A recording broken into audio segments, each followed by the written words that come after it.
Ito, pakinggan natin to. Napakaganda ng kanilang usapan. Mr. President, narinig ko rin po kanina na si Mr. Saldico ay meron ng warrant of arrest. Nako, Tama po. tama.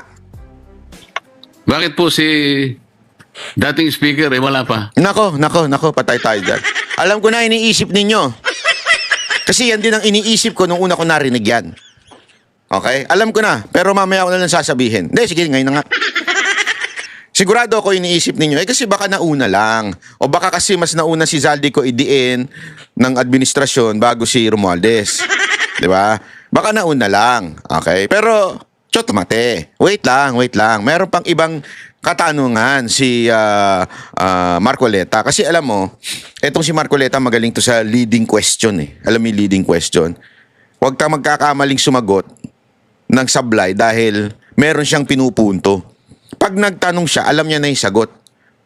Naintindihan ninyo? Pag nagtanong siya, alam niya na yung sagot at yung sagot mo, yayariin ka. Pero dapat kasi yung sagot na yon manggaling sa'yo para mas magisa niya. Kasi kung manggagaling sa kanya, pinangunahan niya na. 'Di ba? Hindi abogado to eh. Marunong ito, hindi katulad ng iba. Marunong ito na tanungin ka kahit alam niya na yung sagot. Tapos, doon kanya yayariin. O, pakingge. Wala pa hong kaso sa Sandigan Bayan, Mr. President. So, yung Akala ko po- Saldico ang O, yan. So, sabi, bakit wala pang warrant si Romualdez? Di ba, si Zaldico meron na. O. Ang sabi naman nito, medyo kakaiba yung sagot niya. Parang, wala pa kasi sa Sandigan Bayan. Kaya wala pang warrant. O, ito sagot. alam ko ho, ito yung mga unang kasong ifinal ho sa kanya. O, para tayo nang iniisip. Malamang, unang kaso pang final kay Zaldico. Akala ko po isa sa ginamit po na Yon. katibayan ng pagsasampa ng kaso ay sworn statement ni Orly Gutesa. Yan. Doon ka nadali doon, bata. Hindi, doon ka dadali. Kasi alam mo kung bakit? Naririnig natin sa ICI na ang reason kung bakit kinasuhan si Zaldico ay because of Gutesa testimony in the Senate. Tama, mali. Yan ang sinasabi ng ICI eh. Ang tanong ay ito. Bakit binanggit si Romualdez din ni Gutesa pero si Zaldico lang ang kinasuhan that time? Bakit nauna si Zaldico? Sabay namang binanggit ni Gutesa. Yun ang punto ni Marcoleta. Gegets nyo? Kasi yan ang alam mo, itong mga, pasensya na, yung mga madadaldal nating opisyal, itong ICI ho ito hindi ho si Sec Dizon kasi ICI naman ho ang nagre-recommenda ng kaso eh. Sila ang fact-finding committee na kinreate ng budol government. So itong ICI, announce noon na ginamit yung statement ni Gutesa para kasuhan si Zaldico. Bakit ni-left out nila itong si Romualdez? Yun ang tanong ni Marcoleta. Ang statement po ni Orly Gutesa sa aking pagkakatanda, Mr. President, meron pong tatlong pangalan ang natatandaan ko pong nabanggit doon. Una, yung pangalan ni Representative Eric Yap. Pangalawa, yung pangalan ng dating Representative Saldico at pangalan ng dating Speaker Martin Romualdez. Ang sabi po ng mga Amerikano, Mr. President, the sauce for the goose is the sauce for the gander. Yun, The sauce for the goose is delicious. yun. Bakit parang... ba't po hindi nagsabay? Tama. Yung kay case po ni Zaldico po, ito po yung mga naunang kaso. If you remember po yung inspection ni Secretary Vince at kasama po si Governor Bons Dolor sa Mindoro. Ito po yung naging basehan po ng pag-file ho nila ng case. Final ho nila to sa Ombudsman September 29. Hindi mo makaintindihan yung tanong eh. Bakit hindi nyo final ng sabay? Mas maaga po itong kasong to. So ito pong pangalawa, Mr. President, itong pinagsamang pagsusulong ng asunto ng DPW at sa ICI, kasama na po yung dalawa uli, Speaker Martin Romualdez at saka si Saldico. Ito po ay final po ng ng ICI sa ombudsman. Andun na po sa ombudsman ngayon. Yun nga po, kasama ang DPWH. Yes, kasama po. So, inaasahan po ba ng DPWH na magkakaroon din po ng issuance ng warrant of arrest? Dahil isa po ang ginamit po Anya, magandang tanong to. Magkakawarat daw ba si tingnan nga natin kung ano sasagot ng secretary ng DPWH. inyong dokumento ay yung salaysay nga ni Orly Gutesa. Kampante po si Secretary Dizon sa kanilang mga nakalap na ebidensya. Yun. At may tiwala ho sila sa ombudsman na magiging masino po sila sa pagtitingin ho dito sa mga ebidensya. Oh, ito mga kababayan ha. Maganda ho itong sinabi ni Sec Bison, Vince Dizon na meron ng sapat na ebidensya.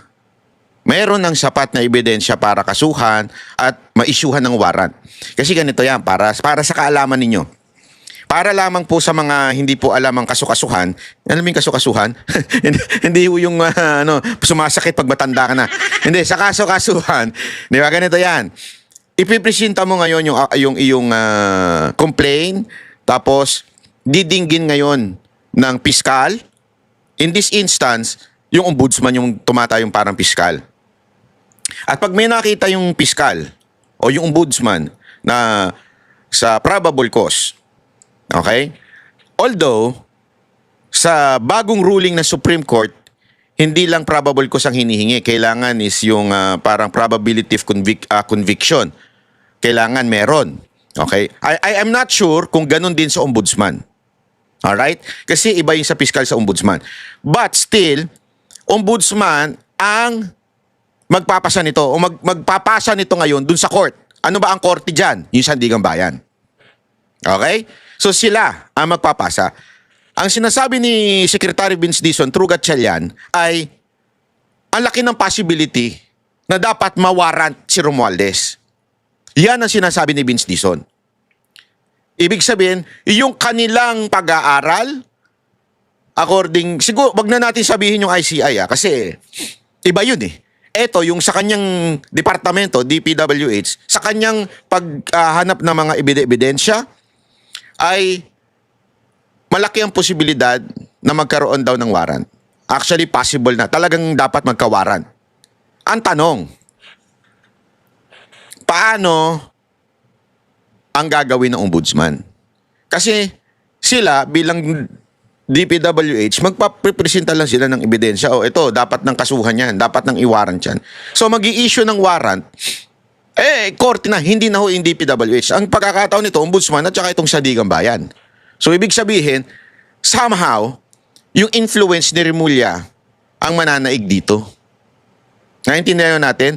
Kahit anong paghahanap ng ebidensya ng DPWH, kung si Remulla, sasalsalin lamang po yung kaso, yung mga final, at hindi iwawaran si Romualdez, wala din. So ito yung dapat nating bantayan. Kaya nga nagtataka dito si Marcoleta, bakit wala pa si Romualdez? Supposedly, sabay dapat yan kasi sabay naman yung kay Romualdez eh. At saka kay Zaldico na binanggit ni Gutesa. Gusto ko rin pong paniwalaan yung sagutin niyo, Mr. President. Maraming salamat po. Thank you. Hindi po ba ninyo ginamit yung kamakailan lang ay pagpapahayag ni Representative Zaldico na ipinadaan niya sa kanyang mga video recordings? Well, Mr. President, una-una hindi ho yung sworn statement at sa video recording lang ho niya ginawa. So wala hong saysay ho yung kanyang sworn statement. Wala pong saysay yung kanyang statement, hindi pala siyang sworn. Sorry, Mr. President. Pero, Mr. President, kung inyo pong Mamarapatin. susuriin yung Republic Act 6770, ito po yung charter ng Ombudsman. Kung tawagin po yung Ombudsman Act of 1989. Dito po sa Section 13 ng batas na ito, Mr. President, sinasabi po na the Ombudsman and his deputies as the protectors of the people shall act promptly as complaints filed in any form or manner. Hindi po sinasabi rito, Mr. President, na kinakailangan nakanotaryo. Kasi baka mamaya peki na naman ang nakuha niyang notaryo. So kahit na walang notaryo, in any form or manner, Nayari siya doon, ano? Yan ang sinasabi ko sa inyo eh. Kaya talaga very good to si si Marcoleta eh. Pag siya nagtanong, alam niya na lahat yung sasagot mo. Kasi kabisado niya yung yung batas. At tatablahin ka dyan sa batas. Yan, sinight niya yung ombudsman na hindi naman kailangan ng short statement. Importante, yung mismo ng pahayag ng tao. sa ibang mga desisyon nga po o aksyon ng ng ombudsman, kahit na anonymous po yung letter pinapatos po Kita ninyo? Yari siya doon. So, parang bagang sinasabi ni Marcoleta dito, itong ombudsman, talagang naglalaro. Ibig sabihin, dinidribble yung kaso ni Remulla para hindi siya mawaran. Di ba? Nako po, patay tayo dyan. Ito po hindi po letter. Hindi anonymous letter. Siya po ay nagpahayag sa kanyang mismong Facebook page. Mm. Hindi po ba ninyo naisip na baka pwede ninyong i-fact check naman? Yun. Baka may katotohanan naman. Hindi po natin sinasabing walang katotohanan o may katotohanan. Nasa sa inyo po kung mag-i-initiate po kayo ng evaluation sa kanyang mga paghahayag. Meron na po ba kayong nagawang ganong aksyon, Mr. President? Mr. President, Senator Marcoleta, ito po ay nasa discretion na po ng ombudsman. Yun ang gusto niyang palabasin. Hindi, kasi baka nagtataka kayo, bakit kaya tinatanong ni Marcoleta etong DPWH na wala namang kinalaman doon sa kaso? Actually, merong kinalaman sa kaso. Pero doon sa warrant, hindi DPWH. Ngayon, lumalabas na sabi nga ni Gatchalian, wala na po ito sa DPWH. Nasa discretion na po ng ombudsman. Sa madaling salita, si Remulla ang mabagal kumilos. Gago! Si Remulla ang nagdidribble. Gago! So durog na naman dito si Remulla. Gago! Sila po ang meron pong kapangyarihan kung gustuhin ho nilang imbestigahan o i-pursue itong ganitong mga statements. So, nasa kanila na ho yun. Alam nyo, Mr. President, nung isang araw lang nandyan ang ombudsman. Nakalain yung nakalimutan kong itanong yun. Wala pa ho yung video. Wala pa ho yung video. Hindi po, maraming video na yung siya. mga naunang video. Yung mga naunang video, siguro may 3 video na po. Kasi yung mga nilabas niya may pang-4, pang-5. Pero merong unang 3 na Kaya lang nung sabihin ninyo na magkaibigan naman kayo Nawala ngayon sa isip ko na itanong. Mr. President? Baka ano lang ho, baka di lang ho kayo nag-almusal o Siguro nga po, dahil sa maaga ho gutom kasi, siguro, maaga ho yun maaga. Mr. President, kanina po ay Napaka-honest no? Hindi, sinabi niya talaga Nakalimutan ko yung tanong totoo po na parang nakaka-confuse, nakakagambala kung ano nga talaga yung distinction ng CPAG at saka BIP. I made there to offer an explanation kung inyo pong mamarapatin, Mr. President. Yung BIP po naragdag po doon sa sinasabing mga convergence programs Ito po kasi ay paraan para isatisfy yung Garcia Mandanas ruling ng Korte Suprema. Kung hindi po ako nagkakamali, ito po ang approach na ginagamit para sa ganon mailatag po para hindi nagko-complain po yung mga local government units. Sapagkat sa totoo lang, sa ruling po, kailangan may karagdagan silang ira na ngayon ay tinatawag na nata. Pero sa totoo lang, sa dami po ng devolution na hinihingi naman po, hindi nila talaga mapapanagutan. Tama po, Mr. President? Posible ho yun, posible. Pero napakarami pong naging modern versions ng pork barrel. Pork barrel was outlawed by the Supreme Court several years back. Pero lumitaw po, mas marami po ngayon. Mabuti po napansin ninyo, ginoong sponsor, Mr. President, at inalis po ninyo yung tikas. Opo, linipat ho natin yan sa DND. Pero dahil po siguro sa pagod ninyo at sa medyo hindi rin po kayo nagalmusal, Your Honor, nakalimutan po ninyo yung katuparan. Ito po yung kalsada tungo sa Palifaran, Rilis at Daungan. Ito po ay proyekto ng DOTR. Ang DOT naman, meron po siyang TRIP.